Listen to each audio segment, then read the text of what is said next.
Hello student, आज हम start करने वाले हैं इस ऑनलाइन क्लासेस के थ्रू। हमारी जो बुक है, हम इस बुक को देख लेते हैं।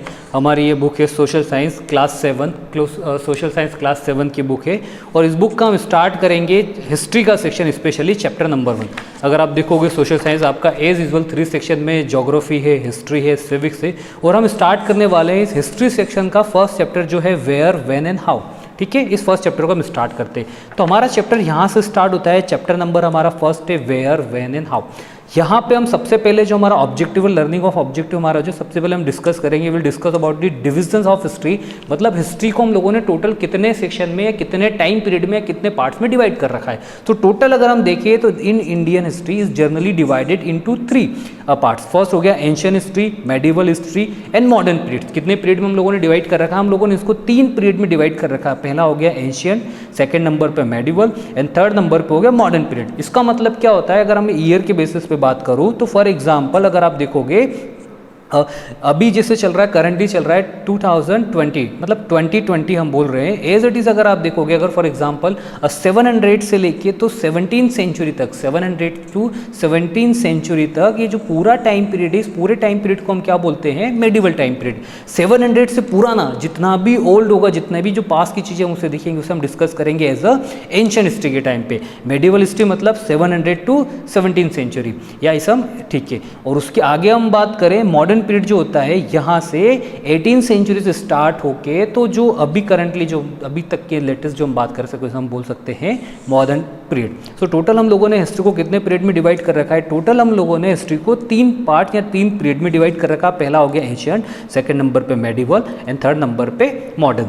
अगेन अगर इसके आगे हम बढ़ते तो हम लोगों ने क्या करा, स्पेशली जो मेडिवल टाइम पीरियड है, इसको भी हम लोगों ने फिर 2 पार्ट में डिवाइड कर रखा है। पहला हमारा जो इसको हम बोलते हैं अर्ली मेडिवल पीरियड, जो हमारा स्टार्ट होता है 700 से लेके तो 1200 तक, इसे हम लोगों ने बोला अर्ली मेडिवल। और सेकंड हमारे पास होता है लेट मेडिवल पीरियड, जिसे हम बोलते हैं 1200 टू 1700 तक। तो ये हमारा टोटल टाइम पीरियड जिसमें हम लोगों ने हिस्ट्री को as on the basis of year के बेसिस पे, पीरियड के बेसिस पे हम लोगों ने इसको डिवाइड कर रखा है।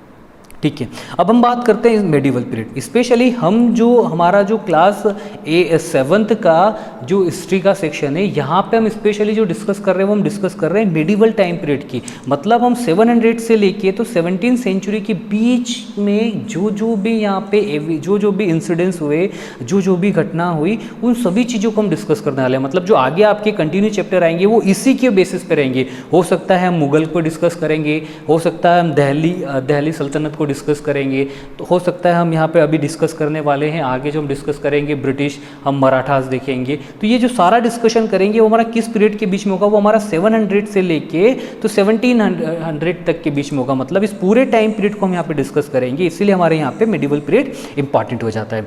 आगे हम बढ़ते हैं, हमारे पास एक टर्म दे रखा है, the term used to describe the Indian subcontinent. Indian subcontinent का मतलब क्या होता है? इंडियन सब कॉन्टिनेंट का मतलब होगा कि इंडिया के साथ साथ पाकिस्तान, नेपाल, बांग्लादेश, यहाँ पे भूटान दिख रहा है, म्यांमार दिख रहा है, इन सभी कंट्री को एक साथ जोड़ने पे जो एक पूरा एरिया बनेगा, इसे बोला जाता है इंडियन सब कॉन्टिनेंट। इसका मतलब क्या हुआ कि जो पहले जो पास्ट का टाइम था ना, यहाँ पे हिस्ट्री के अंदर जितने भी ट्रैवलर्स हैं, जो भी लोग आते थे, वो इसको अलग अलग नाम से बुलाते थे। फॉर एग्जाम्पल देखना जरा आप लोगों ने लाइफ में, जब आप छोटे थे तो आपको कोई भैयू, बेटू, छोटू, लालू, बाबू इस तरीके से बुलाते थे। लेकिन जैसे आप बड़े हुए तो आपके जो नाम है, जो बोला जाता है, जिस नाम से आपको पुकारा जाता है, वो चेंज हो सकता है।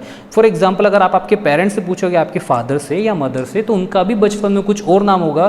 कोई ना छोटू बोलते होंगे, कोई बाबू बोलते होंगे, कोई गोरू बोलते होंगे, कोई गुड्डू बोलते होंगे, पर धीरे धीरे ये नाम चेंज हो जाते हैं। एज इट इज़ हमारी अगर हम बात करें यहाँ पे, जो इंडिया था, इंडिया का एशियन टाइम में कुछ अलग अलग नाम से इसको रिकॉग्नाइज किया जा सकता था और जो टाइम टू टाइम चेंज होते गए। जैसे फॉर एग्जाम्पल इंडिया को पहले जम्बू द्वीप के नाम से जाना जाता था, जम्बू द्वीप के नाम से जाना जाता था। क्यों? क्योंकि यहाँ पे जम्बू ट्री था, जो स्पेशली हम लोगों को बुद्धिस्ट, जो भी बौद्ध धर्म के लोग हैं, इनके टेक्स्ट कंटेंट में मिलता है। इवन जैन धर्म के भी टेक्स्ट कंटेंट में मिलता है, जहाँ पे जम्बू द्वीप बोला जाता है। तो इंडिया का ये जो पूरा रीजन था, इसे जम्बू द्वीप के नाम से जाना जाता है। और अगर थोड़ा हम पीछे भी जाके देखेंगे तो हमें यहाँ पे आर्यवत्र के नाम से जाना जाता है, जो आर्या के नाम से, कि ये जो पूरा देश है यहाँ पे आर्य लोग रहते हैं, वो दिखा जाता है। और अगर हम आगे देखेंगे, फॉर एग्जाम्पल यहाँ पे हम देखते हैं तो सप्त सिंधु के नाम से जाना जा रहा है। अगर हम ग्रीक इसकी बात करें तो ये हमें इंड के नाम से जाना जाता था। इसके अगर हम बात करें चाइनीज़ की बात करें तो हमें तेनचू या यिनचू के नाम से जाना जा रहा है। As it is the world हम लोगों को हिंदुस्तान, जो हिंदुस्तान भी हमारा वर्ड है, ये भी बना हुआ किससे, ये इंडस, जो इंडस वैली, जो इंडस रिवर थी, उस रिवर के बेसिस पे हिंदू नाम से जाना जाता है। क्यों? क्योंकि जो अरब लोग थे वो हम लोगों को एज अ हिंद बोला जाता था, जिसके लिए हमारा इस कंट्री का नाम भी हिंदुस्तान पड़ा है। और जो ब्रिटिशर्स थे, ब्रिटिशर्स भी क्या करा, ब्रिटिशर्स ने भी हम लोगों को जो टर्म, जो वर्ड यूज़ करते थे नाम, वो था इंडिया। आप लोगों ने देखा होगा हम लोग स्पेशली इंग्लिश में लिखते हैं इंडिया और हिंदी में लिखते हैं भारत। तो भारत और इंडिया ये दोनों अलग अलग नाम है, ऐसा नहीं होता है। जैसे फॉर एग्जांपल आपका नाम, किसी का नाम राहुल है तो राहुल हिंदी में भी राहुल लिखा जाता है और इंग्लिश में भी राहुल लिखा जाता है। ऐसा नहीं कि इसका हिंदी में नाम अलग है और इंग्लिश में नाम अलग है। जैसे फॉर एग्जांपल एंजल, अगर किसी का नाम एंजल है तो उसको हिंदी में ही एंजल लिखेंगे, ऐसा नहीं कि हिंदी में उसको परी कर देंगे और इंग्लिश में उसे एंजल बोला जाएगा, नहीं। क्यों? क्योंकि वो नाम है। बट इंडिया में ये चीज़ अलग है। इंडिया जो नाम है, इंग्लिश में हम इंडिया लिखते हैं, हिंदी में हम उसे भारत लिखते हैं। तो ये अलग अलग नाम थे जो अलग अलग टाइम पीरियड के अकॉर्डिंग यहाँ पे है, ठीक है। इसके बाद अगर हम देखते हैं तो in the Indian subcontinent has the Indian subcontinent has in its vicinities countries such as Thailand, Cambodia, Vietnam, Laos, Indonesia and the islands of Philippines। मतलब इंडिया, जो इंडिया सब कॉन्टिनेंट है, इस इंडिया सब कॉन्टिनेंट्स के पास यहाँ पे इसके कुछ पड़ोसी और नेबर कंट्रीज भी थी, जिसका नाम यहाँ पे हम लोगों ने देखा है। आगे हम बात करते हैं जो स्पेशली, जो हमारा जो मेन और मोस्ट इंपॉर्टेंट जो टॉपिक्स होता है वो ये होता है कि इस मेडिवल पीरियड्स के अंदर स्पेशली क्या क्या फीचर्स थे ड्यूरिंग दिस मेडिवल पीरियड। अगर हम इस ड्यूरिंग दिस मेडिवल पीरियड्स की बात करें तो जो इंपॉर्टेंट फीचर थे, सबसे पहले हम देख सकते हैं कि राजपूत किंगडम, जो राजपूत राजा थे इस टाइम पीरियड में बहुत थे, उनका जो राज्य था वो ग्रो हुआ। जैसे फॉर एग्जाम्पल आप लोगों ने सुना होगा राजपूत राजा की बात करें, अब पृथ्वीराज हो गए, या फिर अगर हम बात करें, आप लोगों ने एक मूवी देखी होगी जो स्पेशली जिसका नाम था पद्मावत, या जिसको पद्मावती के नाम था, और जिसमें एक एक्टर था शाहिद कपूर। वो शाहिद कपूर कौन था? वो एक राजपूत राजा थे। तो इस टाइम पीरियड के अंदर क्या थे, the number of Rajput kingdoms in the northern मतलब हो गया स्पेशली जो दिल्ली और के आसपास का इंडिया का पार्ट है वो, and western India rose up, मतलब बहुत सारे जो राजपूत राजा थे वो यहाँ पे बड़े। सेकेंड अगर हम बात करें, जो बहुत बड़ा डिस्कशन था, जो बहुत बड़ा एक कॉन्फ्लिक्ट चल रहा था बिटवीन किसमें, पालास हो गए, पतियारास हो गए, राष्ट्रकूट्स हो गए, इनके बीच में एक बहुत बड़ा डिस्प्यूट था, अलग अलग राज्य इनके पास गए, ये हम यहाँ पे देखते हैं। आगे देखते हैं तुर्क, स्पेशली वो लोग जो टर्की या जो तुर्की के हैं, उन लोगों ने हमारे पे ऊपर अटैक करा था, जिसमें अगर मैं आपको बता सकूं, जिसका एक सबसे इंपॉर्टेंट नाम है पृथ्वीराज चौहान के ऊपर जो अटैक किया जाता है। जैसे फॉर एग्जाम्पल गजनी हो गए या गौरी हो गए, मोहम्मद गौरी हो गए, तो ये भी इस टाइम पे हुआ। अगर आगे इंपॉर्टेंट बात की मैं बात करूँ तो वो यहाँ पे हो जाता है कि द राइज ऑफ भक्ति एंड सूफी मूवमेंट, मतलब यहाँ पे भक्ति और सूफी मूवमेंट भी बहुत ही डेवलप हुआ। आगे हम बात करते हैं एस्टेब्लिशमेंट ऑफ मुगल एम्पायर, मतलब जो मुगल एम्पायर था जिसका हम नाम से जानते हैं बाबर, फिर अकबर, हुमायूं, औरंगजेब, तो उनका भी टाइम पीरियड यहीं पे था, इसको हम यहाँ पे डिस्कस करते हैं। और आगे जाते हैं तो मराठास के बारे में डिस्कस करते हैं। मराठास के अंदर हम बात करें जैसे शिवाजी हो गए, फिर भोसले हो गए, इन सभी के बारे में हम यहाँ पे डिस्कस करते हैं। और आगे बढ़ते हैं, मराठा के अलावा हम लोगों ने यहाँ पे स्पेशली अकबर और महाराणा प्रताप के बारे में यहाँ पे पढ़ते हैं। तो ये पूरा जो टाइम पीरियड है मेडिवल टाइम पीरियड, मतलब यहाँ पे हम इन लोगों को डिस्कस कर रहे हैं जो 700 से लेके तो 1700 सेंचुरी के बीच में है, उन लोगों को हम यहाँ पे डिस्कस करते हैं। अब जो सबसे इंपॉर्टेंट चीज़ आ जाती है हमारे पास सोर्सेज ऑफ हिस्ट्री, कि हिस्ट्री का सर सोर्स क्या है, हमें सारी इंफॉर्मेशन, सारी चीज़ें कहाँ से मिली, कहाँ से हमें पता पड़ा कि वो वहाँ पे पृथ्वीराज चौहान थे, उनके ऊपर किसी ने अटैक करा, कैसे हमें पता पड़ा कि गजनी जो है इस टाइम पे आया, कैसे हमें पता पड़ा कि गौरी आया, मोहम्मद गौरी, उसने एक बार अटैक करा, 2 बार अटैक करा। तो ये जो सारी जो चीज़ें हैं, जो सोर्सेज ऑफ हिस्ट्री, ये जो सारी चीज़ें हम लोगों को मिली है, ये हम लोगों को कुछ इन सारी चीज़ों से मिलती है। बेसिकली जो हिस्ट्री का जो सोर्स होता है, जो सारी इंफॉर्मेशन हम लोगों को 2 डिफरेंट टाइप में सोर्सेज में डिवाइडेड हो गई। पहला हो गया लिटरेरी और सेकंड नंबर पे हो गया आर्कियोलॉजिकल। लिटरेरी का मतलब हो जाता है कि जिसको हम पढ़ सकते हैं, जिसको हम देख सकते हैं, जो किसी ने लिखा हुआ है, स्पेशली जो राइटिंग में है, जो रिटर्न में पार्ट्स है, उसको हम लोगों ने यहाँ पे डिवाइड कर रखा है। और जो हमें बिल्डिंग्स या मॉन्यूमेंट्स या जो चीज़ें हमें दिखाई देती है, उसके बेसिस पर हम लोगों ने ये सेकेंड पार्ट, मतलब हम लोगों ने हिस्ट्री के जो सोर्सेज है कि हमें ये इंफॉर्मेशन कहाँ से से मिली, इसको हम लोगों ने दो पार्ट में डिवाइड कर रखा है। पहला हो गया हमारे पास लिटरेरी एंड सेकंड नंबर पे हो गया आर्कियोलॉजिकल। लिटरेरी का मतलब हो गया जो रिटन पार्ट है, जिससे फॉर एग्जांपल कुछ ड्रामास हो गया, कोई स्टोरीज हो गई, कोई फोकलेयर मतलब कोई पुरानी कहानियाँ हो गई, दादी नानी जैसे जो कहानियाँ नहीं रहती इस तरीके की कहानियाँ हो गई, बायोग्राफीज हो गई, फिर कॉमेंट्रेटरीज हो गई या ट्रेवलर अकाउंट्स हो गए, ये सारी चीज़ें इसके अंदर आती है। जैसे फॉर एग्जांपल अगर मैं आपको बात करूँ ऑटोबायोग्राफी की बात करूँ, जैसे फॉर एग्जांपल बाबर्स, तो बाबर ने क्या करा, अपनी खुद की ऑटोबायोग्राफी खुद के बारे में वो डायरी में लिखता था, जैसे कि आज मैंने ये करा, आज मैं इस जगह से उस जगह पे गया, मैंने उस राजा से बात करी, मैंने उस पर अटैक करने की प्लानिंग है, या हमारी जो सोल्जर्स हैं या हमारी सेना ने इस तरीके से प्लान बनाया और हम इस पर इस तरीके से अटैक करेंगे, तो अपनी कॉपी में अपनी बुक में ऑटोबायोग्राफी के थ्रू लिखते थे। या फिर बायोग्राफीज हो गई, या फिर accounts of foreign traveller. Foreign travellers का मतलब क्या हो गया कि इस पूरे टाइम पीरियड के अंदर कोई विदेशी लोग जो विदेश से इंडिया में आए, जैसे अगर आप बात करें इब्न बतूता हो गया, ये हमारे पास दे रखा है, अब्दुल रज़ाक हो गया, या फिर अगर मैं बात करूं मार्को पोलो, जो मार्को पोलो हो गए या निकोलो कॉन्टी हो गए, ये लोग फॉरेन ट्रेवलर, ये मतलब बाहर के विदेश कंट्री के लोग थे।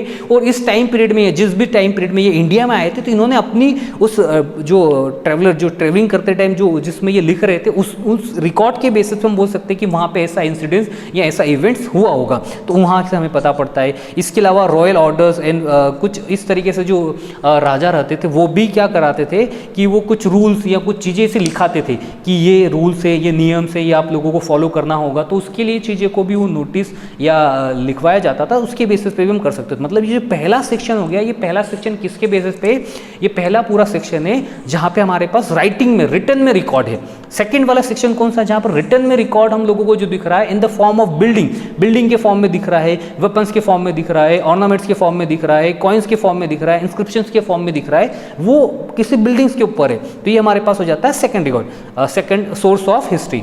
सेकंड सोर्स ऑफ हिस्ट्री का मतलब कि ये सेकंड तरीका जहां से हमें ये सारी इंफॉर्मेशन मिलती है। सोचो जरा, फॉर एग्जांपल आपके माइंड में क्वेश्चन आना चाहिए ना कि सर महाराणा प्रताप जो थे, महाराणा प्रताप और अकबर के बीच जो वॉर हुआ, तो कैसे हम बोल सकते हैं कि महाराणा प्रताप उस वॉर में हारे या उस वॉर में जीते। या फॉर एग्जांपल जब बाबर ने हम लोगों पे मींस इंडियंस या इंडिया पे अटैक करा, तो कैसे हम बोल सकते हैं कि उस समय इब्राहिम लोदी जो था वो उससे हारा या जीता। तो ये जो सारे रिकॉर्ड है हम इन्हीं के बेसिस बोलते हैं, इसे बोला जाता है सोर्सेज ऑफ हिस्ट्री, मतलब कहाँ से ये चीज़ें हमें मिली है। ठीक है, सो ये समझ में आया आप लोगों को sources of history. Sources of history का मतलब ये हो गया कि कहाँ से हम लोगों को उस टाइम की हिस्ट्री के बारे में सारी इंफॉर्मेशन मिली गई है, उससे हम बोलते हैं सोर्सेज ऑफ हिस्ट्री। वो पहला हो सकता है लिटरेरी पार्ट, मतलब जो रिटर्न में लिखा गया हो। सेकंड हो सकता है आर्कियोलॉजिकल पार्ट, जो बेसिकली किसी बिल्डिंग से जुड़ा हुआ हो, किसी एरिया से जुड़ा हुआ हो, उस एरिया के बेसिस पर हम बोल सकते हैं जहाँ पे हमें वो सारी चीज़ें मिलती है। जैसे अगर आप यहाँ पे आप डायग्राम देखोगे, यहाँ पे चित्तौड़गढ़ का फोर्ट दिख रहा है, हमें किला दिख रहा है, तो कैसे बना किला है, किस टाइम का किला है, किसने किला बनाया, क्यों बनाया उस बिल्डिंग को, क्या रीज़न था उस बिल्डिंग को बनाने के लिए। इस तरीके से बहुत सारी स्टोरीज भी होती है। कभी कभार क्या होता है, उस किले के ऊपर बहुत सारी चीज़ें मेंशन कर दी जाती है, इंस्क्रिप्शन कर दिया जाता है, तो वहाँ से हमें सारी चीज़ें मिलती है। या इसके अलावा फॉर एग्जांपल कॉइन, अब आप देखोगे सर यहाँ पे कॉइन नाम आया, कॉइन का मतलब ये हो जाता है, जैसे फॉर एग्जांपल अगर आप हमारी कंट्री में, इंडिया में अगर आप देखोगे, हमारे यहाँ पे जो कॉइन है 5 रुपीज़ के, 10 रुपीज़ के जो कॉइन दिखते हैं या 1 रुपीज़ के, इस कॉइन के ऊपर कुछ इंफॉर्मेशन लिखी जाती है। उसमें लिखा जाता है 1 रुपीज़, फिर कंट्री का नाम या फिर भारत सरकार। तो ये सारी इंफॉर्मेशन के बेसिस पर हम बता सकते हैं ना कि उस टाइम पे ऐसे कॉइन थे, तो ऑब्वियस ही बात है उस टाइम पे वो राजा होंगे, तो इनके बेसिस पर हम ये सारी चीज़ें बता सकते हैं।